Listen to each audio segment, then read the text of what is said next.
Mari kita perkatakan 5 arti Pentakosta yang ketiga. Yang pertama, Pentakosta yang ketiga adalah pencurahan Roh Kudus yang dahsyat di zaman ini, melebihi yang terjadi di Azusa Street. Yang kedua, Pentakosta ketiga akan mengakibatkan penuaian jiwa yang terbesar dan terakhir sebelum Tuhan Yesus datang kembali.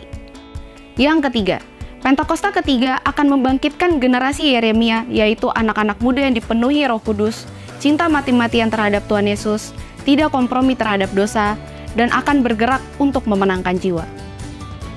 Yang keempat, Pentakosta ketiga lahir di Indonesia dan bergerak ke bangsa-bangsa. Gerakan ini dari timur ke barat dan akan kembali ke Yerusalem.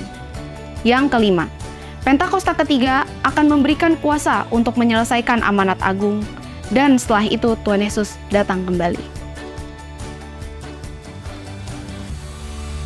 Mazmur 91. Dalam lindungan Allah. Orang yang duduk dalam lindungan yang maha tinggi dan bermalam dalam naungan yang maha kuasa akan berkata kepada Tuhan, tempat perlindunganku dan kubu pertahananku, Allahku yang kupercayai.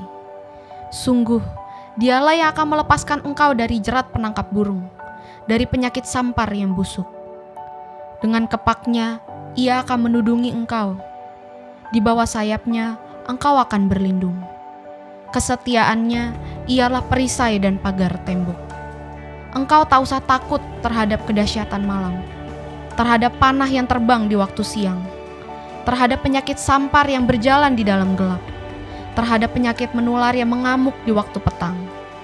Walau 1.000 orang rebah di sisimu, dan 10.000 di sebelah kananmu, tetapi itu tidak akan menimpamu. Engkau hanya menontonnya dengan matamu sendiri, dan melihat pembalasan terhadap orang-orang fasik. Sebab Tuhan, ialah tempat perlindunganmu. Yang maha tinggi, telah kau buat tempat perteduhanmu. Malapetaka tidak akan menimpa kamu, dan tulah tidak akan mendekat kepada kemahmu. Sebab malaikat-malaikatnya akan diperintahkannya kepadamu untuk menjaga engkau di segala jalanmu. Mereka akan menatang engkau di atas tangannya, supaya kakimu jangan terantuk kepada batu. Singa dan ular tedung akan kau langkahi. Engkau akan menginjak anak singa dan ular naga. Sungguh, hatinya melekat kepadaku, maka aku akan meluputkannya. Aku akan membentenginya sebab ia mengenal namaku. Bila ia berseru kepadaku, aku akan menjawab. Aku akan menyertai dia dalam kesesakan. Aku akan meluputkannya dan memuliakannya. Dengan panjang umur akan kukenyangkan dia, dan akan kuperlihatkan kepadanya keselamatan daripadaku. Shalom saudara, selama ribuan tahun Alkitab telah menjadi penuntun hidup orang percaya kepada kebenaran. Namun belakangan ini banyak kritik yang ditujukan untuk menggugat keabsahan Alkitab, baik dari luar kekristenan maupun dalam kekristenan sendiri. Maka dari itu, dalam Voice of Pentecost kali ini, kita akan membahas mengenai apakah Alkitab masih dapat dipercaya? Paling tidak ada 7 alasan mengapa Alkitab masih dapat dipercaya. Pertama, Alkitab adalah buku yang merepresentasikan pengarangnya. Sekalipun penulis Alkitab adalah manusia, namun perlu diingat bahwa Allah adalah pribadi yang mengilhami dan menginspirasi segala tulisan tersebut. Kata diilhami seperti yang terdapat dalam 2 Timotius 3 ayat 16 berasal dari kata theopneustos yang memiliki arti God breathed atau dihembusi nafas Tuhan. Jadi segala tulisan dalam Alkitab seperti nafas Tuhan sendiri. Pertanyaannya, mungkinkah tulisan yang seperti nafas Tuhan itu dapat mengandung kesalahan? Alkitab merepresentasikan gambaran Allah yang sempurna. Kedua, Alkitab adalah pedoman bagi umat pilihan Tuhan. Allah adalah pencipta alam semesta dan segala isinya. Manusia diberikan kuasa untuk mengusahakan, memelihara, dan mengelola ciptaan Allah. Oleh sebab itu, tentu manusia memerlukan penuntun layaknya manual book untuk dapat melakukan tugas itu. Selama ribuan tahun ini, firman Tuhan telah menjadi penuntun yang sempurna bagi kehidupan manusia. Ketiga, Alkitab menyatakan kebenaran. Karena Allah dapat dipercaya, maka Alkitab juga dapat dipercaya sampai kepada hal-hal kecil sekalipun. Sebagai contoh, bila pada sebuah surat kabar ditemukan ada bagian kecil yang berisi kebohongan atau hoax, maka akan berdampak pada kredibilitas seluruh isi surat kabar tersebut, bahkan perusahaan penerbitnya. Mereka akan mulai kehilangan kepercayaan publik sekalipun hanya berisi sedikit kebohongan. Maka dari itu, kita juga meyakini bahwa tidak ada kesalahan atau bahkan kebohongan kecil sekalipun dalam Alkitab. Alkitab menyatakan kebenaran yang utuh. Ketika berbicara tentang surga, Alkitab berbicara kebenaran. Ketika berbicara tentang dunia, Alkitab berbicara kebenaran. Ketika berbicara tentang penghukuman, Alkitab berbicara kebenaran. Keempat, Alkitab bersifat kekal. Kebenaran Alkitab dapat diaplikasikan baik kemarin, hari ini, maupun masa yang akan datang. Sekalipun sudah ditulis ribuan tahun yang lalu, Alkitab tidak pernah out of date, melainkan selalu up to date. Hal ini sesuai dengan kepribadian Tuhan, Sang Inspiratornya yang selalu hadir di segala zaman. Namun, di zaman ini ada pendapat yang berkembang dan mengatakan bahwa konteks zaman dulu dan masa kini berbeda. Maka dari itu, tidak semua kebenaran dalam Alkitab dapat dipertahankan. Misalnya, terkait dengan isu LGBT. Setuju dengan perkembangan zaman dan perubahan konteks, tetapi ada beberapa hal yang bersifat prinsip dan tidak bisa ditawar kebenarannya. Beberapa teks di Alkitab seperti Wahyu 21 ayat 8 dan 1 Korintus 6 ayat 9 secara jelas menentang berbagai penyimpangan seksual seperti LGBT. Teks-teks ini bersifat prinsip, oleh sebab itu tidak termakan oleh zaman. Dan masih banyak teks lain yang secara gamblang menentang hal ini. Kelima, Alkitab bersifat utuh. Alkitab tidak pernah ditulis untuk dibaca sebagian atau dibaca bagian yang disukai.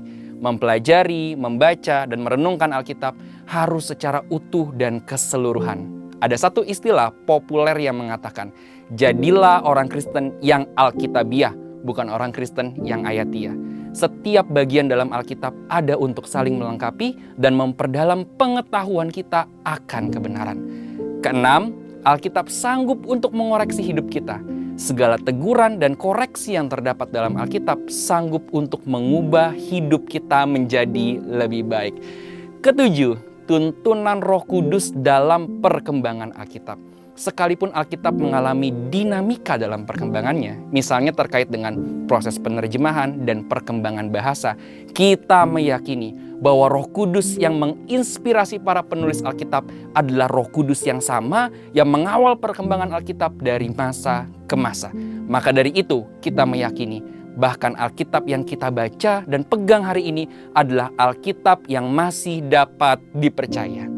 Meyakini keabsahan Alkitab yang dipercaya tanpa kesalahan tentu tidak berarti kita meyakini Alkitab secara buta.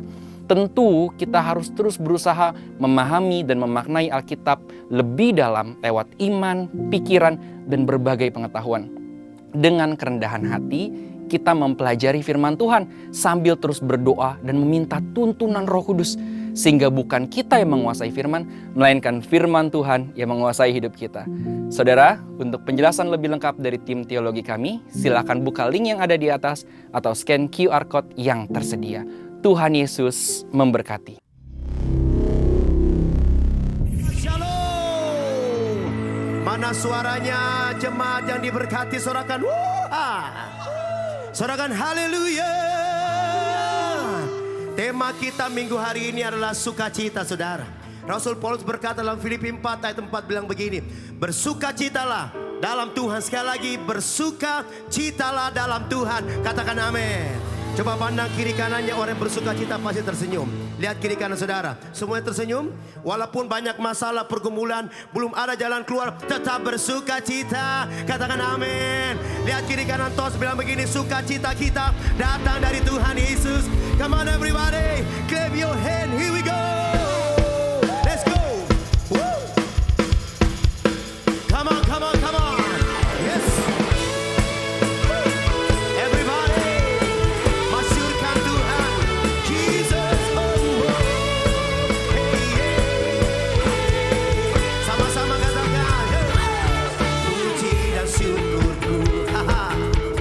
Ku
saudara muka belakang bilang begini, menari buat Raja. Berikan sorak-sorai buat Tuhan, everybody. Musik. Woo. Haleluya. Hey. Ikuti gerakan saya saudara ya. Tangan di depan, kaki boleh goyang kiri kanan. Nah, hey, hey, hey. Orang yang bersuka cita, dia menari buat Tuhan. Are you ready? Are you ready? Let's go, come on. Ha, ha, ha, ha. Hey. Woo, ha, ha. Let's go, let's go. One more time, one more time. Oh, oh. Yeah, hey, hey, hey. La, la, la, la, la, la, la. Oh, oh. Menari buat Tuhan. Sing it out. Dan ku kan menari di hadapan. Mana tariannya? Menari sama-sama. Dan ku kan menari. La la la la la. Menari, hey. Sambil memujimu, kami menari. Kaulah sukacitaku. Tuhan, kaulah sukacita. Samina-mina, waka-waka, samina-mina. It's time to worship. It's time to worship God. Samina-mina, waka-waka, samina-mina. It's time to worship God. Kau telah ubah ratapan menjadi tarian. Amin, amin. Kau hapuskan, gantikan. Lebih lagi saudara, kau tak ubahkan, kau tak ubah ratapanku. Yes, menjadi tarian. Amin, amin. Kau hapuskan kelukasaku, gantikan. Semuanya semua tangan kanan di kepala. Karena roh Allah di dalam. Siap muter, ku menari. Lagi-lagi karena amin. Siap menari buat Tuhan saudara. Are you ready? One, tangan diangkat semua. Dan ku kan menari, ha, ha, di hadapan Raja. Sambil kaulah sukacitaku, Tuhan. Wow, dan ku kan menari. Tangannya di atas saudara. Putar, hey, hey. Sambil kaulah sukacitaku, Tuhan. Kaulah sukacitaku. Siapa sumber sukacita kita saudara? Saya mau lihat tangan-tangan yang bangga punya Yesus. Bilang kiri kanan begini, apapun masalahmu, tetap bersuka cita bro. Tetap bersuka cita sis, amin. Walaupun hari ini engkau divonis dokter, ada penyakit, bilang kiri kananmu, aku bersuka cita karena aku punya Tuhan. Amin. Saya mau lihat tangan-tangan yang mau menari buat Tuhan. Angkat tinggi-tinggi jemaat HOW. Sorakan, haleluya. Boleh angkat tinggi-tinggi saya mendengar. Let's go.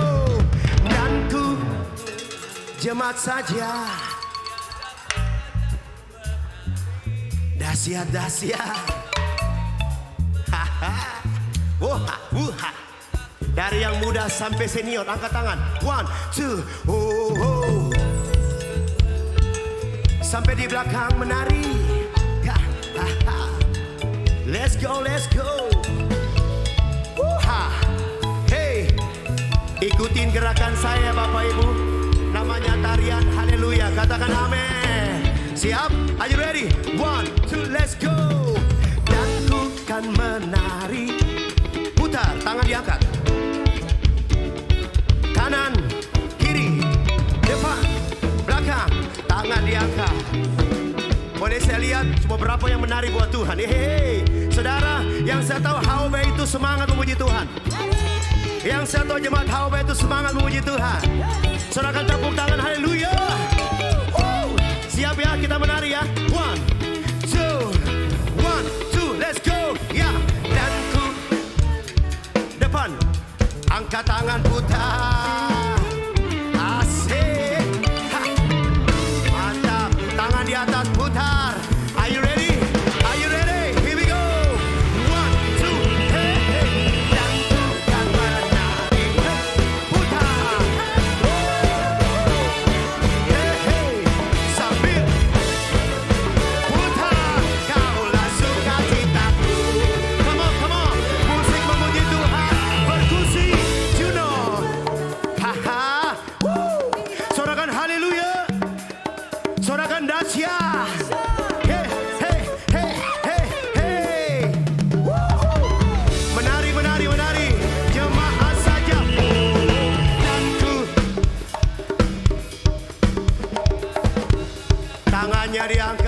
besar. Let's go.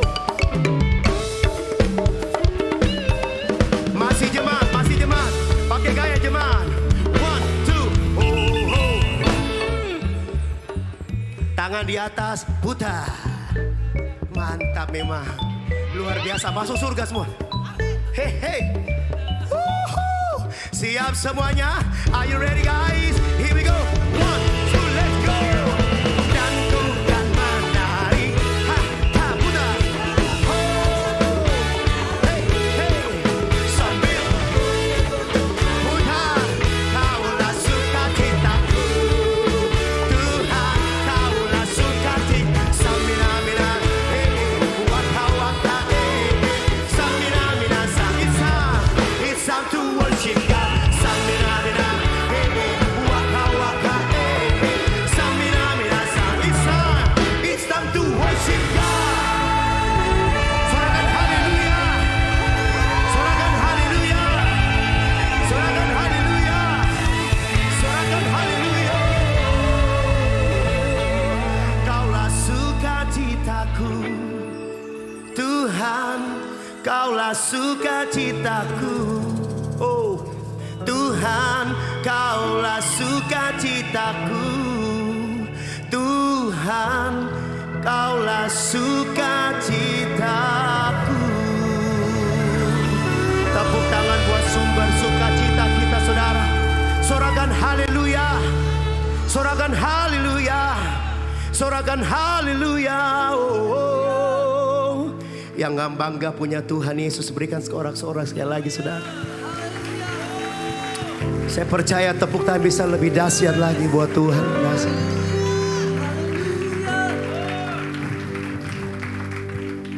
Saya sangat diberkati hari ini. Sudah 2 hari suara saya hilang, saudara. Saya bilang, Tuhan, kalau minggu suara saya nggak ada, saya nggak naik di mimbar.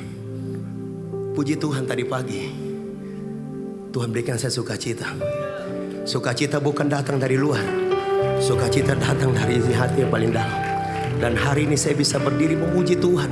Suara saya keluar, saya cuma mau bilang, Yesus sukacitaku. Dan kita semua yang hadir, apapun masalahmu, bilang sama hidupmu, Yesus sukacitaku. Kaulah sukacitaku, Tuhan, kaulah sukacitaku. Yesus, kaulah sukacitaku. Mari angkat tanganmu sejenak, mesbah Tuhan.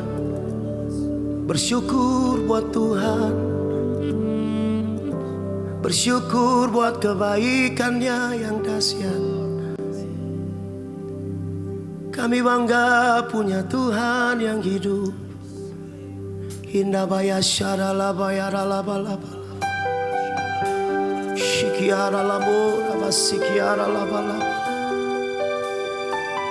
Kau sumber sukacita kami. Oh Yesus Tuhan.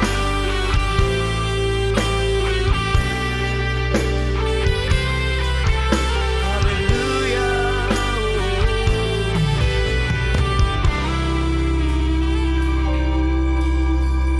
Yesus sukacitaku. Amen.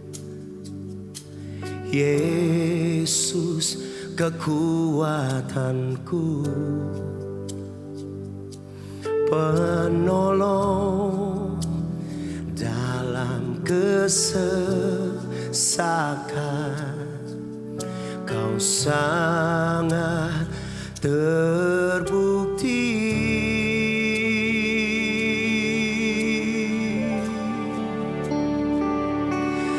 Hatiku bersuka memuji namamu, jiwaku bermegah.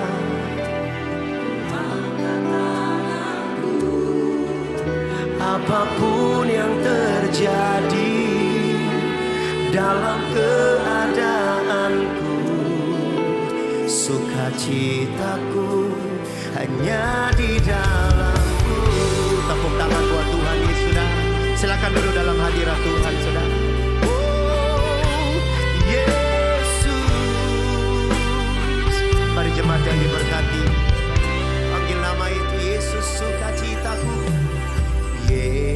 Yesus sukacitaku. Yesus,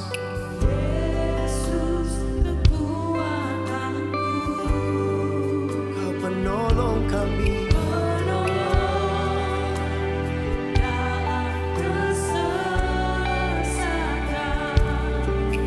Kau sangat terbukti hatiku, hatiku bersuka memuji namamu, jiwaku bermegah. Ku angkat tanganku, apapun yang terjadi dalam keadaanku, sukacitaku hanya di dalam-Mu. Sukacitaku Tuhan tak ditentukan oleh keadaanku dan masalahku.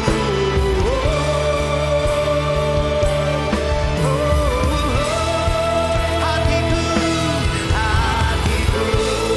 bersuka memuji namamu, jiwaku bermegah. Ku angkat tanganku, apapun yang terjadi dalam keadaanku, sukacitaku hanya di dalam-Mu. Sambil angkat tanganmu katakan, hatiku bersuka. Puji Dia saudara. Bapa, dari tempat ini kami mengangkat tangan kami. Apapun, oh Bapa, sukacita kami. Sekali lagi biar umat Tuhan saja sambil angkat tanganmu katakan, hatiku sembah puji Dia. Syaralabaya sikiaralabaya. Dari tempat ini kami mengangkat tangan kami Tuhan. Apapun, Jesus, sukacitaku hanya di dalam-Mu, sukacita kami, sukacitaku hanya di dalam. Sekali lagi dan sembah Dia, sukacitaku, sukacitaku hanya di dalam-Mu. Mari sembah Dia, angkat tanganmu, angkat suaramu, sembah Dia, sembah Dia.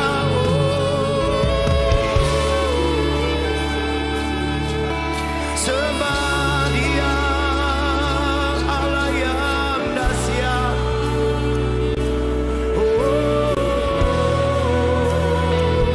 Kau layak disembah.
Sembah Dia, sembah Dia yang tak pernah tinggalkan kau, yang selalu ada menyertai engkau. Tuhan yang perkasa itu ada di sini, yang memberi sukacita di hati kami. Apapun masalah kami, pergumulan kami, sakit kami, Kau yang memberi sukacita yang tak dapat dunia berikan, Kau berikan. Mari bangkit berdiri di hadapan Tuhan yang dahsyat sedang.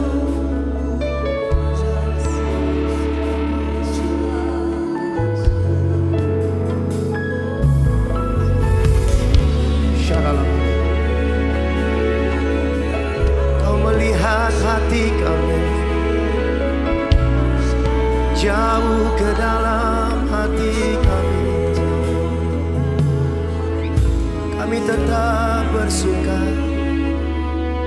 hati kami tetap bersuka, jiwa kami tetap bersuka, karena Kau firman yang hidup ada di hati kami. Jesus. Dari tempat ini kami mengangkat tangan kami, Tuhan. Hatiku bersuka memuji nama-Mu, jiwaku bermegah. Bapa, ku angkat tanganku, apapun yang terjadi dalam keadaanku. Yes Lord, sukacitaku hanya di dalam. Biar umat Tuhan saja katakan, hatiku, hatiku.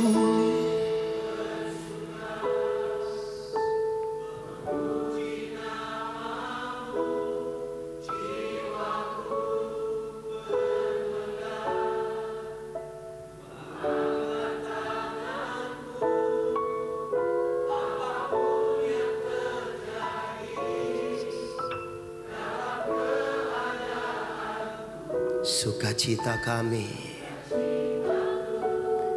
Masih jemaat Tuhan saja, dengan iman katakan, hatiku, hatiku.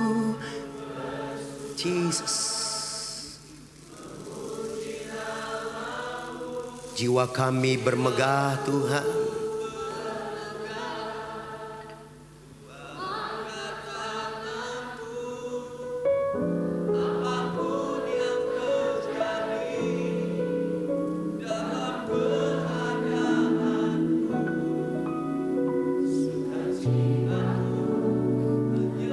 Sama-sama saudara. Oh hatiku, hatiku bersuka memuji nama-Mu, jiwaku bermegah. Kami angkat tangan kami Tuhan. Apapun yang terjadi dalam keadaanku, sukacitaku hanya di dalam-Mu. Sukacita kami, sukacitaku hanya di dalam-Mu. Sukacita kami, sukacitaku hanya di dalam-Mu.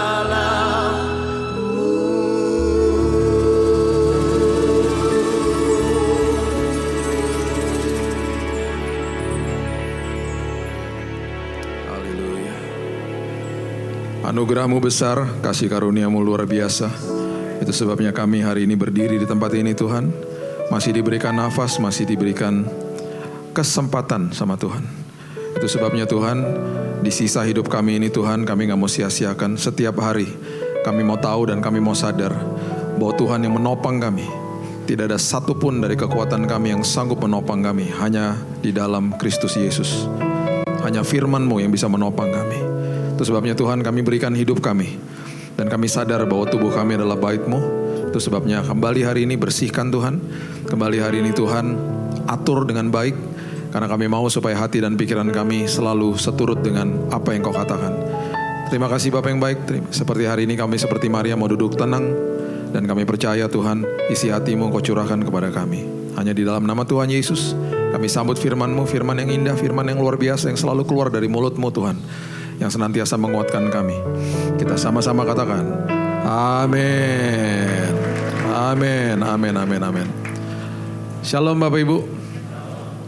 Di minggu ini gereja ini sedang membahas tentang sukacita.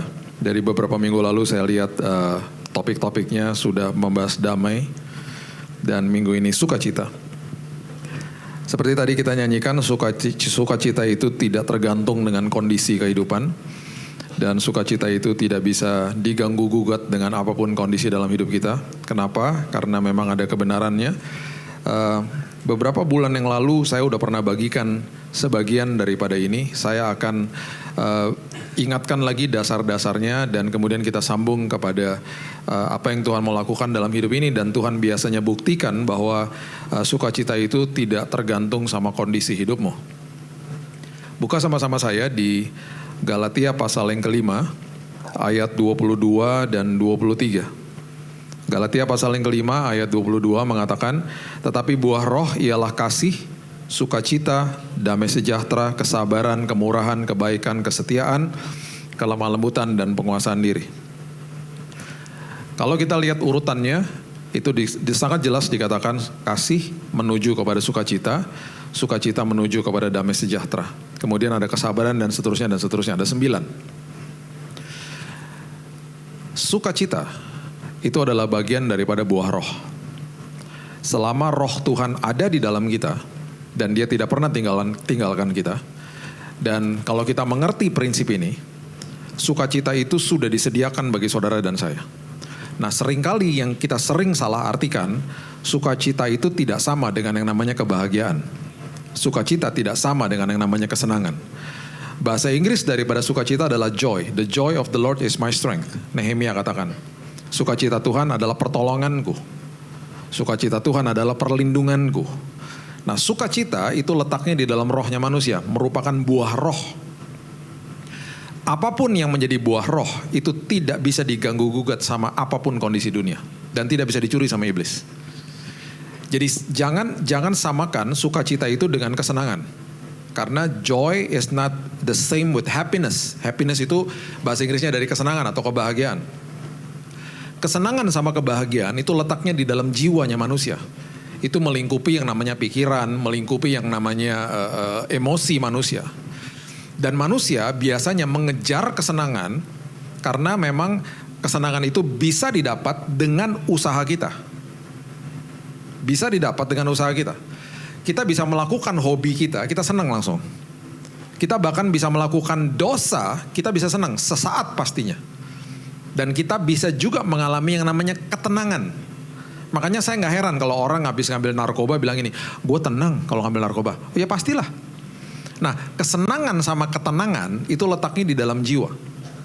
Kesenangan sama ketenangan itu punya tanggal expiration date, punya kadaluarsanya. Dan itu selalu semu. Makanya kalau orang mengambil misalnya ya, dia ngambil narkoba untuk supaya dia tenang misalnya ya. Kalau dia cuma ngambil sekali dan dia tenang seumur hidup ya itu beda lah. Itu makanya nggak ada di dalam dunia yang bisa memberikan itu selama-lamanya, nggak ada lah. Makanya dia akan ambil lagi dan akhirnya orang yang mengejar kesenangan dan ketenangan di dalam dunia hancur hidupnya. Bahkan kalau kita berpikir bahwa kalau saya mengejar kesenangan dan ketenangan di dalam hal-hal yang tidak berbahaya bagi saya, misalnya saya melakukan hobi saya aja, lama-lama tanpa kita sadari itu jadi Tuhan kita juga. Dan lama-kelamaan akhirnya kita tidak akan pernah bisa dipuaskan. Gak pernah lega, gak pernah puas. Gak pernah lega, gak pernah puas. Karena kesenangan membawa kepuasan. Ketenangan membawa kelegaan. Dan itu nggak bisa didapatkan dari dua hal ini. Kenapa saya sebutkan kesenangan dan ketenangan? Karena kesenangan seringkali disalah artikan dengan sukacita. Ketenangan disalah artikan dengan damai. Itu dua hal yang berbeda. Dua hal yang berbeda. Kesenangan bisa hilang, ketenangan bisa hilang, itu tergantung sama faktor eksternal yang terjadi sama kehidupan kita. Tetapi yang namanya sukacita sama damai sejahtera nggak bisa dicuri, nggak bisa hilang. Kita bisa ada di dalam sebuah masalah, tetapi tetap ada sukacita dan damai sejahtera, bahkan yang melebihi akal budi. Walaupun di dalam masalah itu kita tidak tenang, tidak senang.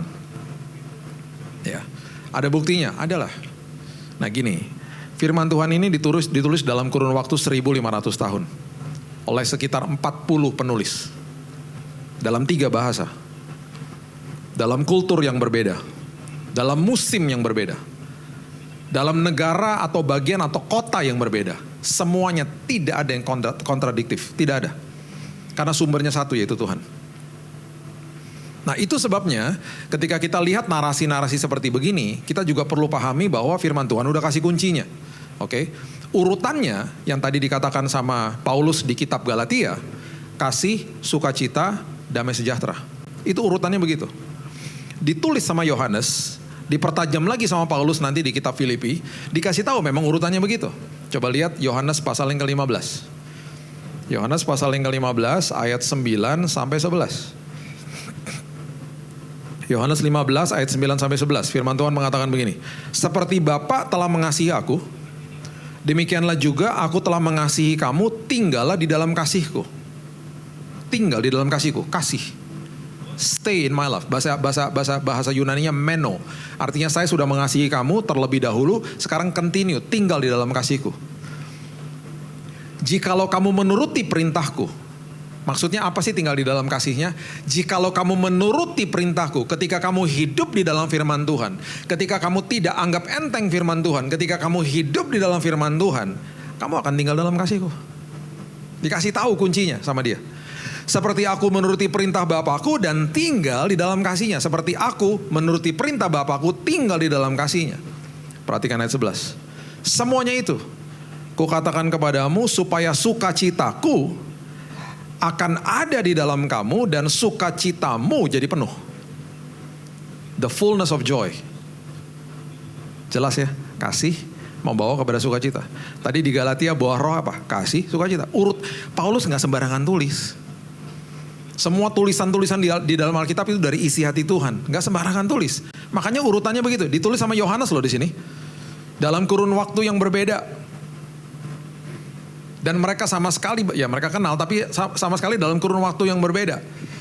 Dan tidak pernah kontradiktif. Tinggal di dalam kasihku, maka sukacitaku akan menjadi sukacitamu jadi penuh. Bagaimana tinggal di dalam kasihnya? Turuti perintahku, tinggal di dalam firmanku. Bapak Ibu begini, saya selalu katakan dan saya gak akan pernah capek untuk ingetin jemaat. Jangan anggap enteng firman Tuhan. Firman Tuhan akan membukakan pikiran kita. Akan memberikan kita hikmat. Akan memberikan kita bahkan pengertian yang lebih dalam. Ketika kita setiap hari menjadikan itu konsumsi buat roh sama jiwa kita. Ya. Kita punya pintu gerbang untuk tubuh kita namanya mulut. Kita nggak jaga mulut, kita makan gorengan tiap hari, ya kelarlah tubuhnya. Kita setiap hari mengkonsumsi soda-sodaan, manis-manis, kelar juga. Cuci darah bisa. Saya punya kenalan umur 35 udah cuci darah. Karena tiap hari minum soda. Ya, jadi apa yang masuk lewat mulut menentukan kesehatan tubuh. Nah, yang namanya roh sama jiwa juga punya pintu gerbang, namanya mata sama telinga. Ketika mata sama telinga tidak dijaga, yang masuk sampah, yang keluar sampah. Sesederhana itu.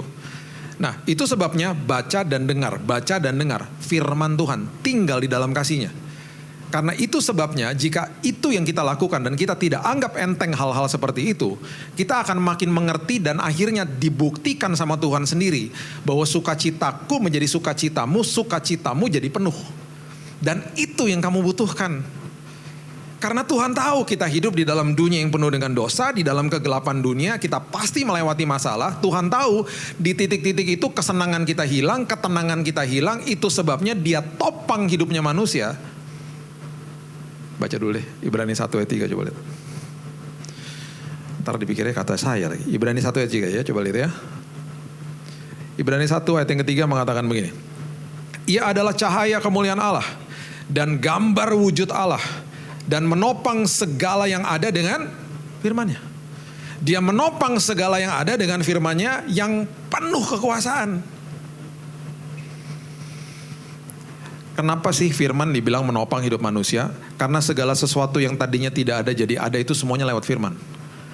Pada mulanya adalah firman. Firman menjelma jadi manusia. Segala sesuatu yang tidak ada jadi ada diciptakan sama firman. Semua tubuh yang ada di tempat ini hari ini diciptakan sama firman. Bapak Ibu keluar dari tempat ini lihat alam semesta diciptakan sama firman. Benda-benda yang ada di dalam ruangan ini aja semuanya diciptakan secara tidak langsung oleh firman, karena firman menciptakan segala sesuatu yang ada di kandungan bumi dan yang ada di permukaan bumi, ditemukan sama manusia unsur demi unsur, dijadikan bangku misalnya. Dijadikan teknologi LED misalnya.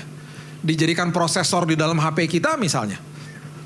Itu karena unsur-unsur yang Tuhan sudah ciptakan di kandungan bumi dan di atas permukaan bumi. Manusia menciptakan dan manusia menemukan, maksud saya, hal ini, unsur ini digabung jadi begini. Makanya teknologi muncul karena pikiran manusia dibukakan sama Tuhan. Jadi kalau saya bertanya, bisa nggak HP kita ditemukan sama manusia 1000 tahun yang lalu? Bisa aja, tapi otaknya manusia belum dibukakan sama Tuhan. Dan manusia sering banget yang menjadi orang yang so tahu. Manusia tidak bisa menciptakan, manusia menemukan apa yang Tuhan ciptakan. Dan semua diciptakan oleh firman. Jadi itu sebabnya teknologi akan berkembang berdasarkan referensi daripada generasi sebelumnya toh. Makanya terjadi upgrade. Itu manusia yang penuh dengan keterbatasan. Salah satu dari sel kita rusak aja. Hidup kita gak bisa ditopang udah. Bisa lumpuh lah, bisa kejadiannya tiba-tiba lah. Teman saya yang rajin nge-gym dan lain sebagainya. Dalam sekejap, dalam hitungan 1 hari tiba-tiba. Ada yang rusak, ada yang tear, ada yang robek misalnya. Udah gak bisa ngapa-ngapain. Dalam 1 hari bisa di kursi roda, dalam 1 hari bisa pincang, dalam 1 hari bisa operasi bahkan tiba-tiba. Itu begitu rentannya hidup. Makanya kita setiap hari jangan anggap enteng firman Tuhan. Jangan keluar dari rumahmu sebelum breakfast. Sebelum makan pagi buat roh sama jiwa. Saya mending keluar rumah. Saya gak mau keluar kamar sebelum saya saat teduh. Karena saya tahu di hari ini saya akan diperhadapkan dengan banyak keputusan. Dan saya mau ketika saya mengambil keputusan berdasarkan firman. Dan ketika malam hari sebelum tidur, pastikan mesbah keluarga. Wahai semua para bapak yang ada di tempat ini, engkau adalah imam di keluargamu. Mesbah keluargalah nanti malam. Jadikan itu budaya, karena itu warisan yang paling hebat engkau bisa berikan kepada anak-anakmu. Engkau mau kasih anakmu harta, jabatan, status, ketenaran, uang. Engkau bisa memberikan itu kepada anak-anakmu. Ketika tidak ada yang nopang, hancur Bapak Ibu. Hancur. Udah jelas firman Tuhan katakan, firman menopang hidupnya manusia. Bahkan sebaliknya, engkau memberikan hanya sedikit saja dari harta, jabatan, status kepada anak-anakmu karena keterbatasanmu.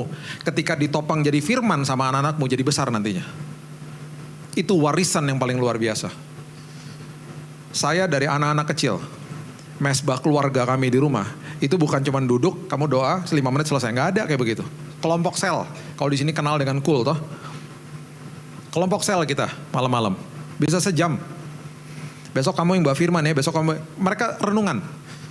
Terus kita diskusi, terus kita perjamuan kudus, terus kita ngebahas hidupnya mereka. Itu berbagi kehidupan di situ. Dan udah biasa, sekarang anak saya pertama jauh dari saya. Anak saya jauh Pak, nggak ada alasan. Ada bisa video call kok. Anak saya tinggal 12 jam bedanya sama saya. Jadi kalau saya telepon dia malam-malam, dia baru bangun pagi-pagi. Tapi jadikan budaya. Di situ terjadi hal-hal luar biasa di dalam keluargamu. Mulai harimu dengan saat teduh. Tutup harimu dengan mesbah keluarga. Lihat hidupmu pasti berubah. Jangan anggap enteng firman Tuhan. Itu makanan buat roh sama jiwamu. Engkau anggap enteng apa yang kau makan buat tubuhmu, sakit kita. Kita makan gorengan sakit pasti tiap hari. Kalau kita makan itu tiap hari, sakit. Ada trans fat namanya. Kita konsumsi dengan mata sama telinga sesuatu yang bukan firman dan kita jadikan itu prioritas dalam hidup kita. Ya udah, jangan salahin Tuhan ketika nanti di dalam tekanan kita mengambil keputusannya salah. Firman yang menopang hidupnya manusia. Sekarang perhatikan Filipi pasal yang keempat, ayat 4 sampai 7. Filipi pasal yang keempat, ayat 4 sampai 7. Firman Tuhan berbunyi begini. Bersukacitalah. Tadi kasih membawa kepada sukacita toh. Disambung lagi sama Paulus di kitab Filipi. Di sebuah jemaat yang berbeda, di sebuah tempat yang berbeda, dia tulis lagi, bersukacitalah senantiasa dalam Tuhan. Sekali lagi kukatakan bersukacitalah. Dia mulai dengan sukacita. Hendaklah kebaikan hatimu diketahui semua orang, Tuhan sudah dekat. Janganlah hendaknya kamu khawatir tentang apapun juga, tetapi nyatakan dalam segala hal keinginanmu kepada Allah dalam doa dan permohonan dengan ucapan syukur. Dimulai dengan sukacita. Ayat 7, coba lihat. Damai sejahtera Allah yang melampaui segala akal akan memelihara hati dan pikiranmu dalam Kristus Yesus. Kasih membawa kepada sukacita, sukacita membawa kepada damai sejahtera. Urutannya tadi buah roh apa? Kasih, sukacita, damai sejahtera. Lihat betapa dahsyatnya firman Tuhan yang ada di Alkitab kita. Dan itu urutannya begitu. Terus kemudian pertanyaan berikutnya, siapa yang numbuhin buah kebenaran, Pak? Upaya apa saya bisa lakukan? Gak bisa pakai usaha kita. Tugas kita cuma satu, tinggal di dalam firman-Nya. Turuti firman-Nya. Itu berarti kita tinggal di dalam kasih-Nya. Berarti itu diterjemahkan nanti akan terjadi yang namanya sukacita dan damai sejahtera. Yang menumbuhkan buah roh, yang menumbuhkan buah kebenaran, Tuhan. Makanya saya katakan tadi kan, kita bisa pakai usaha sama upaya untuk mengejar kesenangan sama ketenangan. Bisa hilang kapan aja. Damai sejahtera dan sukacita itu gak bisa hilang. Yang tumbuhin siapa? Coba lihat ini. Baca sama-sama 2 Korintus 9 ayat 10. 2 Korintus 9 ayat 10. Ia yang menyediakan benih bagi penabur dan roti untuk dimakan. Ia juga akan menyediakan benih bagi kamu, melipat gandakannya, perhatikan ini, dan menumbuhkan buah-buah kebenaranmu. Siapa yang lakukan? Tuhan. Tugas kita cuma satu, tinggal di dalam firman-Nya, tinggal di dalam kasih-Nya. That's it. Akan timbul buah. Makanya orang yang menghidupi firman, buahnya itu akan keluar dengan sendirinya tanpa usahanya dia. Karena jadi buah lah akhirnya. Karena akarnya udah benar. Dan buah dinikmati sama orang lain. Nah, ketika kita masuk ke dalam kondisi-kondisi yang tidak enak, ketenangan tidak ada, kesenangan tidak ada, yang menopang kita adalah sukacita dan damai sejahtera. Makanya lagu yang barusan kita nyanyikan, sukacita kita tidak tergantung sama kondisi hidup kita. Kesenangan saya tergantung sama kondisi hidup saya, tetapi sukacita saya tidak tergantung sama kondisi hidup saya. Itu perbedaannya. Nah, sekarang gini, sesekali Tuhan akan bawa kita, roh Tuhan akan bawa kita ke tempat-tempat di mana kita gak mau pergi. Dan disitulah terjadilah yang namanya ajang sekolah kehidupan. Tuhan lagi ngajari kita, Tuhan lagi ngajari supaya kemuliaannya dinyatakan. Dan disitulah tempat-tempat di mana ketika kesenangan gak ada, ketenangan gak ada, dia terus topang dengan firman-Nya.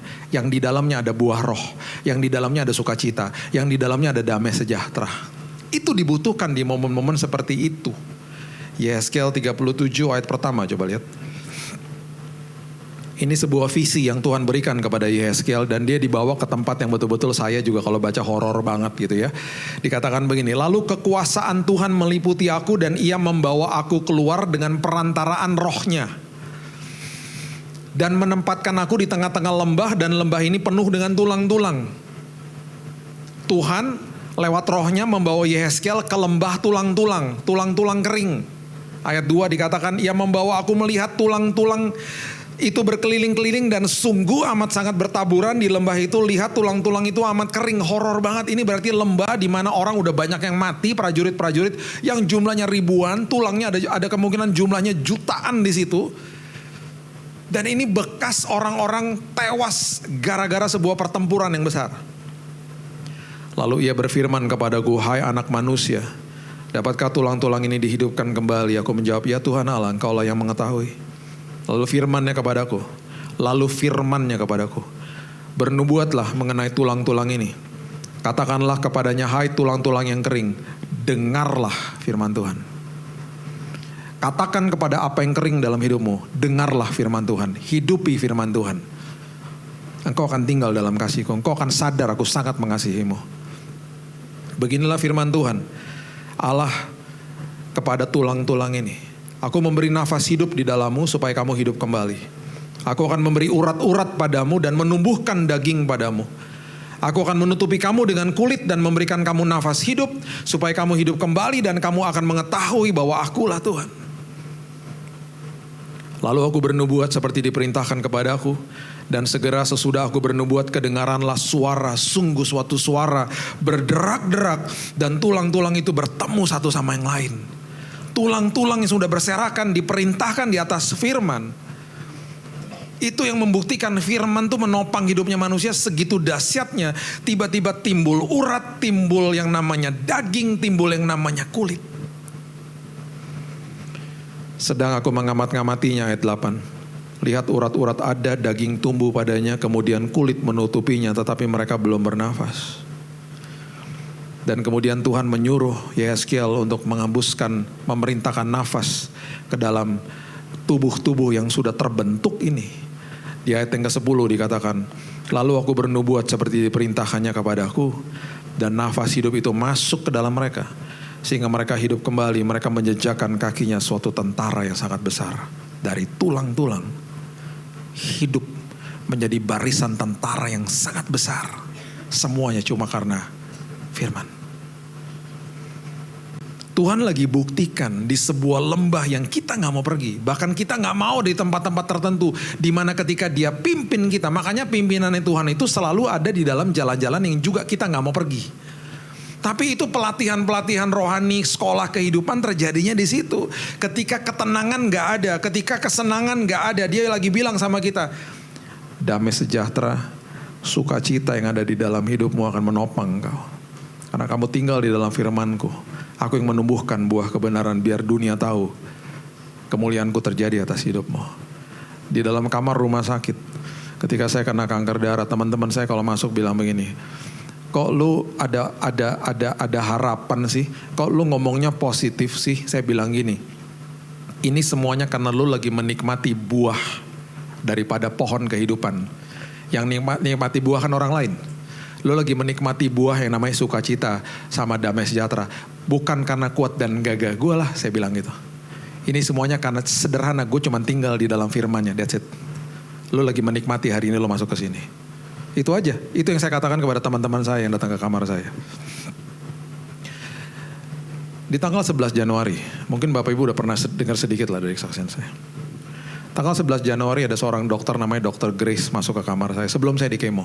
By the way, kalau ada yang belum tahu, saya kena kanker darah di 2019. Dr. Grace masuk ke dalam kamar, dia membacakan prosesi pengobatan atau prosedur pengobatan yang terjadi besok. Selama dia kasih tahu, dia menahan nangis berkali-kali. Karena dia juga harus bacakan karena kami harus tahu. Pak, mohon maaf, ini hasil tesnya. Darah Bapak 85% kanker semua. Mohon maaf Pak, menurut medis, usia Bapak tinggal 3 bulan. Itu sebabnya besok Bapak akan dimasukin ke dalam ruang operasi. Bapak akan dibolongin dadanya 3 lubang. Besok tanggal 12 Januari, dan itu adalah hari ulang tahun saya. Saya bukan kasih kode ya. Ntar lagi ulang tahun nih soalnya. Jadi bisa bayangin tuh, hari ulang tahun saya, itu hari pertama kemo. 3 lubang ini Bapak akan dimasukin secara simultaneously, secara bersamaan. Kemo, transfusi darah, antibiotik.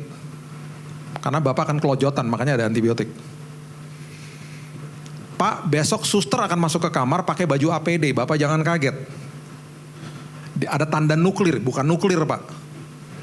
Bapak besok hati-hati jangan banyak gerak, dia bilang gitu. Suster akan kasih tahu prosedurnya.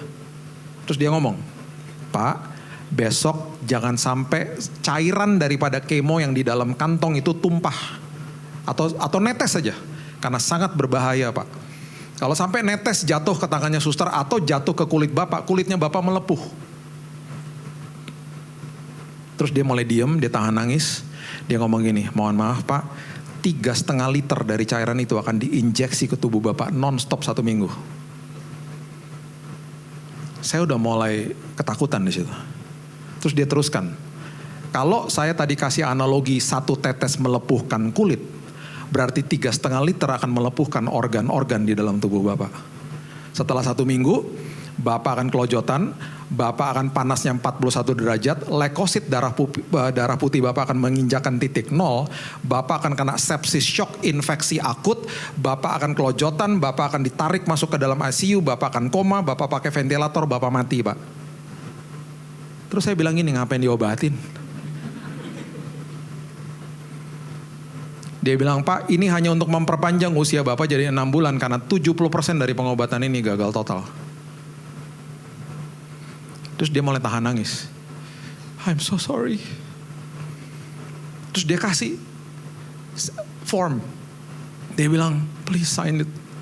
Saya harus kasih tahu ini dan please tanda tangan. Dia bilang gitu. Ini kejadian di Singapore General Hospital. Istri saya tanda tangan, saya tanda tangan. Ini gunanya supaya kalau saya mati, istri tidak akan tuntut rumah sakit. Dikasih tahu duluan. Mati nih suami lu. Udah dia keluar.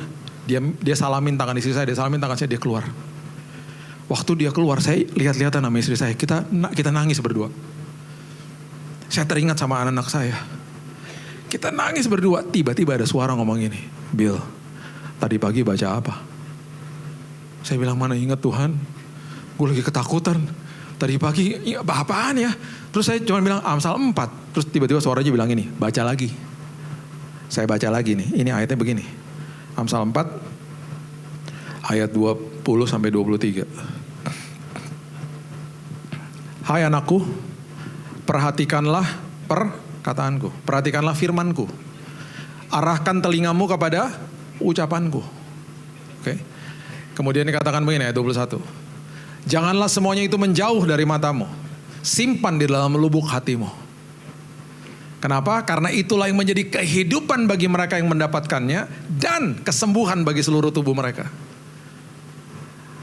Jagalah hatimu dengan segala kewaspadaan, karena dari situlah terpancar kehidupan. Saya baca ulang kan? Wow. Arahkan telingamu kepada ucapanku, simpan dalam lubuk hatimu, karena itu sumber daripada kehidupan dan kesembuhan. Tiba-tiba ya, bukan kuat dan gagah saya, ini Roh Kudus kan firman yang menopang. Tiba-tiba saya bilang gini sama istri saya, yang barusan dokter katakan itu adalah kenyataan hidup saya sayang. Yang firman Tuhan kita baca hari ini adalah kebenaran. Kenyataan harus tunduk sama kebenaran. Kenyataan harus tunduk sama kebenaran. Itu jadi moto perkataan saya sama istri saya setiap hari. Setiap hari. Dan apa yang dokter prediksi betul terjadi. Saya kelojotan habis kemo, saya habis badan saya udah. Melepuh di dalam. Sebelum ada COVID, ketika di ronsen paru-paru putih, saya udah paru-paru putih duluan di situ. Habis sudah. Kelojotan, leukositnya 0. Mata udah putih ke belakang, pingsan, panas 41 derajat. Dokter udah pasang alat, dia mau tarik tempat tidurnya ke ICU. Di saat-saat genting seperti begitu, Tuhan bangkitkan tubuh saya. Dan yang saya katakan di pertama pasti begini, mau makan, mau minum, mau makan, mau minum. Panasnya turun, 37, gak jadi masuk ICU. Berkali-kali terjadi, gak pernah masuk ICU. Dan itu terjadi berulang kali dan kondisinya makin mengerikan. Saya tutup sama ini, coba lihat. Matius pasal yang keempat. Ayat yang pertama. Matius pasal yang keempat, ayat yang pertama. Firman Tuhan berbunyi begini. Maka Yesus dibawa oleh Roh kemana? Padang gurun untuk dicobai sama iblis. Yesus dituntun sama Roh Kudus sendiri. Kemana? Padang gurun. Mau kita ke padang? Nggak mau lah. Yehezkiel dituntun ke lembah tulang-tulang kering. Yesus dituntun ke padang gurun. Dan Lukas pasal yang ketiga ayat yang kedua mengatakan begini. Dengan jelas Lukas pasal yang ketiga ayat yang kedua mengatakan begini. Pada waktu Hanas dan Kayafas menjadi imam besar, datanglah firman Allah kepada Yohanes anak Sakaria di padang gurun. Jadi ayat ini mengatakan bahwa firman Tuhan gak datang kepada imam besar di bait Allah. Firman Tuhan datang kepada Yohanes Pembaptis di padang gurun. Kenapa? Ketika engkau sedang ada di dalam padang gurun. Ketika saudara dan saya sedang ada di dalam sebuah masalah, suara Tuhan makin jelas di situ. Karena kita makin in desperation mood. Kita udah gak ada, seperti seolah-olah udah gak ada pertolongan. Di situ suara Tuhan makin jelas. Ingat, Yohanes Pembaptis dibawa ke padang gurun. Yesus dibawa ke padang gurun. Musa dibawa ke padang gurun. Jadi jika hidupmu dibawa ke padang gurun, engkau masuk ke dalam daftar elit kerajaan sorga. Karena Tuhan mau berperkara sama hidupmu. Di situ dia lagi mau buktikan sukacita dan damai sejahtera-Ku menopang hidupmu. Di tempat-tempat seperti itu.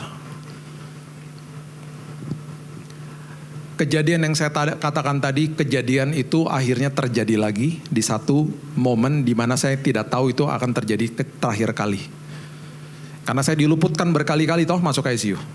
Dan kali ini waktu kejadian itu hanya saya sama istri saya di kamar berduaan jam 9 malam. Dokter lagi nggak ada, suster lagi nggak ada. Dan kalau panas di dalam tubuh saya itu mulai merasuki tubuh saya, itu mulai dari kaki selalu. Dan kalau udah sampai ke atas 41 itu tempat tidur bisa goyang gini, jukurak, bisa goyang-goyang begitu. Sepsis shock udah. Kalau dokter di sini ada pasti tahu lah ngerti artinya. Infeksi udah. Dan itu awal cikal bakal biasanya banyak yang meninggal di situ. Di malam hari itu jam 9 malam, lagi tenang-tenang, dia lagi ngobrol sama saya sambil pijitin kaki saya. Tiba-tiba panasnya muncul di tangannya, di kaki. Saya juga berasa di kaki saya. Bill, ini kayaknya mulai lagi nih Bill. Terus saya bilang, iya aduh mulai naik. Dia langsung teriak, pencet tombol suster. Pencet tombol suster, karena biasanya kalau gitu langsung ada tindakan. Itu tombol suster ya. Baru saya mau pencet, ada suara lagi. Seperti yang di awal tadi. Bill, tadi pagi baca apa? Terus saya bilang ini, jangan ngajak gue ngobrol, gue gak bisa ngobrol. Jangan tanya gue baca apa, saya udah gak bisa mikir. Udah kasih tahu aja Tuhan, kasih tahu aja. Saya udah gak ada tenaga untuk pegang HP, untuk lihat baca firman. Udah gak ada, udah kasih tahu aja. Itu panasnya naik. Dia naik, kalau udah sampai di sini, udah hilang saya, pingsan. Itu berasa di sini dan badan udah mulai begini.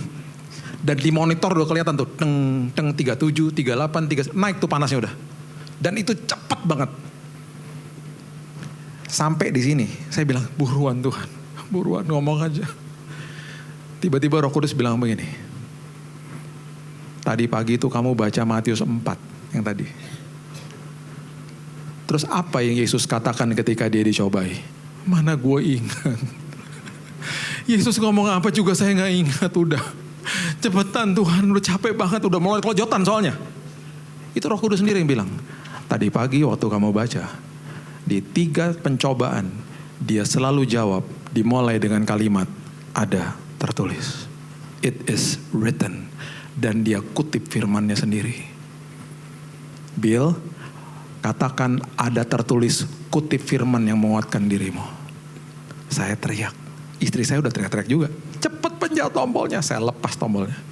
Saya bilang, tadi pagi Yesus bilang ada tertulis. Yuk kita ngomong sama-sama. Saya teriak, ada tertulis Tuhan. Bilurmu menyembuhkanku Tuhan. Cuman 1 kalimat saya ngomong. Itu panasnya turun pelan-pelan. Teng, teng, teng, teng. Turun ke bawah dan tiba-tiba di tangan istri saya. Dia bilang ini panas Bil, panas banget. Tiba-tiba hilang. Terus tubuh saya jadi dingin, jadi normal. Dan itu dimonitor kelihatan dari 40, 39, 38, 37, normal. Istri saya sampai saya lihat-lihatan. Wah, hilang Bil, hilang. Iya hilang. Dokter gak pernah tahu, suster gak pernah tahu. Yang topang hidup saya cuma firman. Firman yang topang. Itu serangan terakhir. Itu sekolah kehidupan yang terakhir. Rupanya serangan demi serangan Tuhan lagi ngajari saya. Ingat, tinggal di dalam kasih-Ku. Tinggal di dalam firman-Ku. Aku sedang buktikan kepada kamu. Di tengah-tengah masalah kehidupanmu, sukacita, damai sejahtera menopang hidupmu. Setelah sebulan dari situ, 10 dokter tidak bisa menemukan. Sel kankernya jadi 0%, hilang total dari tubuh saya. Firman yang nopang. Saya cuma mau kasih tahu ini sama Bapak Ibu sekalian. Sederhana sekali kok. Hidupi firman Tuhan. Jangan anggap enteng firman Tuhan. Itu makanan yang paling luar biasa buat hidupmu. Apapun bisa salah di luar. Kesenangan bisa hilang, ketenangan bisa hilang. Damai sejahtera dan sukacita. Itu yang menopang hidupmu. Tidak bisa dicuri sama iblis. Karena itu pemberian daripada kerajaan sorga. Berikan tepuk tangan kita untuk Tuhan kita. Bapak yang baik, terima kasih ya Tuhan. Meteraikan firman ini karena kami juga sudah dimeteraikan sama Roh Kudus. Tuhan, kami belajar sebuah prinsip yang sangat indah. Firman Tuhan selalu memberikan kami kunci demi kunci untuk kehidupan ini. Tuhan, kami gak mau mengabaikan apa yang harus kami lakukan. Kami mau tinggal dalam kasih-Mu.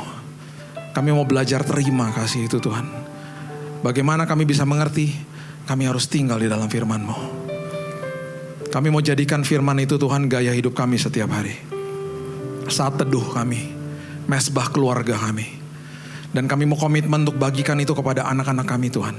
Karena itu warisan yang paling luar biasa, paling dahsyat, paling sehat. Di tengah-tengah dunia yang penuh dengan kegelapan ini. Firman-Mu hari ini mengatakan kepada kami, hanya firman yang bisa menopang hidup kami. Dan di dalam firman itu ada buah roh. Di dalam firman itu ada sukacita. Di dalam firman itu ada damai sejahtera yang melampaui akal budi. Ketenangan bisa hilang, kesenangan bisa hilang. Sukacita dan damai sejahtera melingkupi anak-anak-Mu. Kami adalah anak, kami adalah ahli waris, dan kami adalah orang-orang yang punya hak penuh atas semua janji Tuhan. Dan kami mengucap syukur buat posisi itu ya Tuhan. Meteraikan firman-Mu. Hamba-Mu stop sampai di sini. Berkumandanglah firman-Mu atas setiap kehidupan ini. Dalam nama Yesus aku berdoa. Kita sama-sama katakan. Amin. God bless you. Hai Church, mari kita memberikan persembahan. Bapa kami di dalam surga, terima kasih Bapa untuk setiap berkat yang Kau limpahkan atas kami. Bapa, sebentar lagi kami akan memberikan persembahan.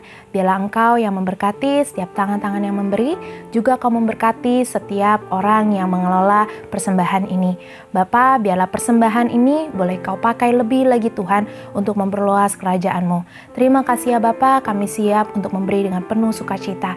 Yang siap sama-sama kita katakan, amin. Bagi saudara yang akan memberikan persembahan, saudara dapat mentransfer ke nomor rekening yang ada atau men-scan QR Code yang tersedia di layar dan juga di kursi saudara. Dan bagi saudara yang memerlukan amplop persembahan, saudara dapat mengangkat tangan dan melambaikan tangan saudara supaya usher dapat membantu saudara. Selamat memberi!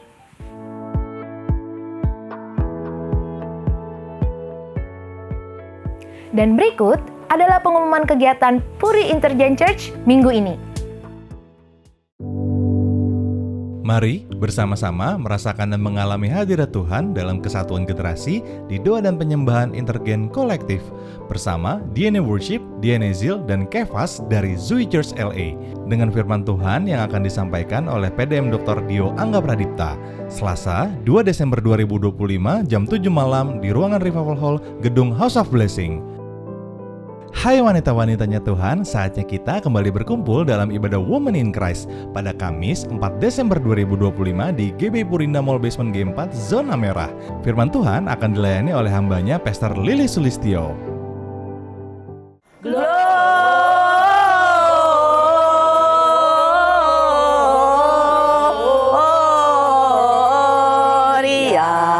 muliakan Tuhan. Shalom ibu-ibu, jangan lupa ya datang ke acara Natal WIC tanggal 7 Desember jam 6 sore di HOB.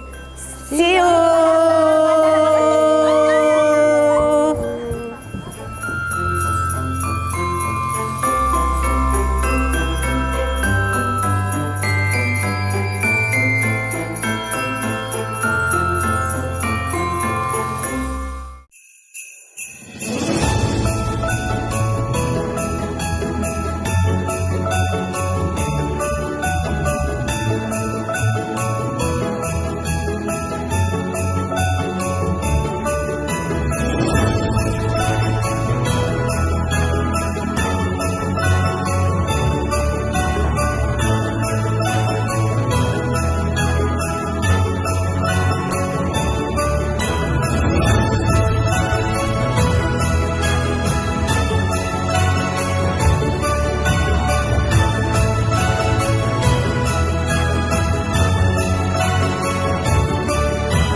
Hey Church, Natal sudah dekat dan Puri Intergen Church mengundang saudara semua untuk merayakan sukacita Natal bersama dengan tema Everlasting Love, kasih Tuhan yang tidak pernah habis dan selalu nyata. Christmas Eve Service pada 24 Desember 2025 pukul 17 dan 19.30 malam. Pesan Tuhan akan disampaikan oleh PDM Dr. Dio Angga Pradipta dan Christmas Celebration Service akan diadakan pada 25 Desember 2025 pukul 8, 10.30 dan 13 siang.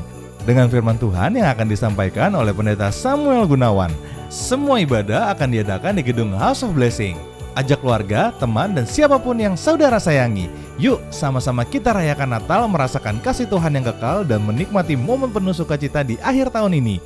Let's celebrate Christmas with everlasting love.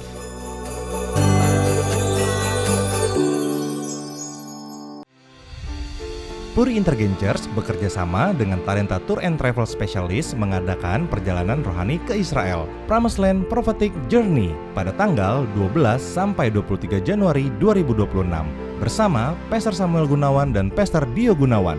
Kami mengundang saudara untuk turut serta dalam perjalanan iman yang mendalam ini, menjelajahi tanah perjanjian dan memperkuat pengalaman rohani saudara bersama komunitas iman. Untuk informasi lebih lanjut, silakan hubungi nomor yang tertera atau kunjungi helpdesk setelah ibadah ini selesai. Puri Intergen Church bekerja sama dengan aplikasi Alkitab YouVersion. Kami menghadirkan renungan harian dengan tema 5 hari ketika Tuhan berdiam diri. Yuk, ambil waktu sejenak setiap hari untuk merenungkan firman Tuhan dan menemukan bagaimana Dia tetap bekerja, bahkan ketika kita merasa Dia diam. Caranya mudah, cukup scan QR Code yang tersedia dan kamu bisa langsung mulai membaca renungan ini. Selamat bertumbuh dan biarlah firman Tuhan meneguhkan langkahmu setiap hari. Demikian pengumuman minggu ini. Bagi saudara yang memerlukan informasi lebih lanjut, saudara dapat menghampiri helpdesk setelah ibadah ini selesai atau follow sosial media kami untuk informasi terbaru. See you next week. God bless you. Thank you Pastor Billy untuk firman-Nya yang sangat menguatkan kita semua. Mari Bapak Ibu kita tutup dalam doa. Terima kasih Bapak, kami ucap syukur hari yang baik ini Tuhan. Terimalah berkat yang berlimpah-limpah dari Allah Bapa di surga, cinta kasih dari Tuhan kita Yesus Kristus, dan persekutuan yang manis dengan Allah Roh Kudus. Mulai dari hari ini sampai selama-lamanya, sampai kita bertemu dengan Tuhan Yesus di awan-awan yang permai. Kita semua yang sudah diberkati dan siap menjadi berkat, katakan amin.